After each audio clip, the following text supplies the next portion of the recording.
3 to defeat today, Murdo. What's your take on the match?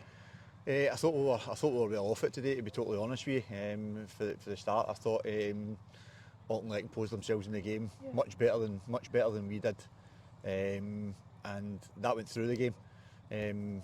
Some of the manner of the goals that we conceded were really soft, really poor perspective, really poor, as poor as we've been within that. So I don't have any complaints about the final outcome. However, we do have a couple of opportunities, and we've scored 2 goals.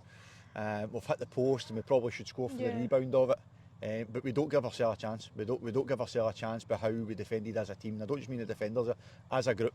Far too easy to be beat off the ball. First balls, headers, picking up second balls, runners. Far too easy today. So I'm not pleased with that aspect of the game whatsoever. And as a result, we make it easy for them to go on top of us and get their goals. And if you score 3 goals away from home, you should win the game. You know. So at the end there, we're kind of trying to pile on the pressure. I thought second half we were a bit better.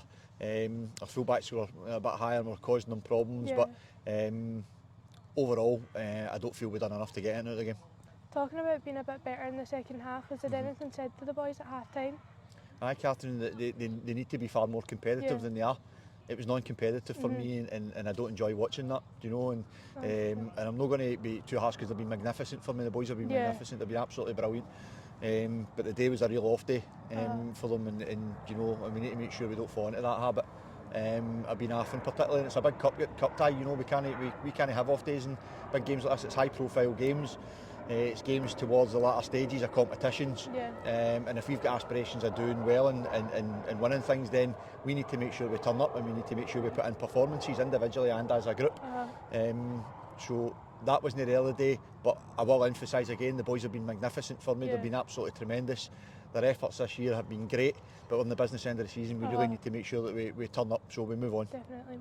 And we're back to league action next week away to Troon. Yeah, absolutely. Another tough game. Troon have been going really well this season. We were fortunate enough to get a good victory here against them, and I really, you know, it was a tight game. You know, the scoreline probably didn't reflect the game to a certain extent, and we're going down the Ellis, which is always a tough place to go. They're a good side. They're picking up results, and we'll need to be miles better than we were today to get a result down there. But I know we have the players in there. I've got confidence in the boys. I know they'll react for it. They're as disappointed as I am. That's for sure. I know that. There's nobody sitting in there, you know, no bother or happy. They're as disappointed as me. But we'll go down there next week, and we need a reaction. It's about how we react for it. We also bring in some bodies back into the group, which is great, which is brilliant. We've got a couple of boys coming back from injury, which is great as well. But we had a good enough squad of players today to go about our business better than we did today. So that's taking nothing away from today's game. But next week I'll be certainly looking for a massive reaction, as will everybody at Glasgow, the supporters who turned up today and have been brilliant again. We need to make sure that we give a much better account of it next week, and make sure that we actually turn up and perform. Yeah, definitely. Thank you. Okay, thanks.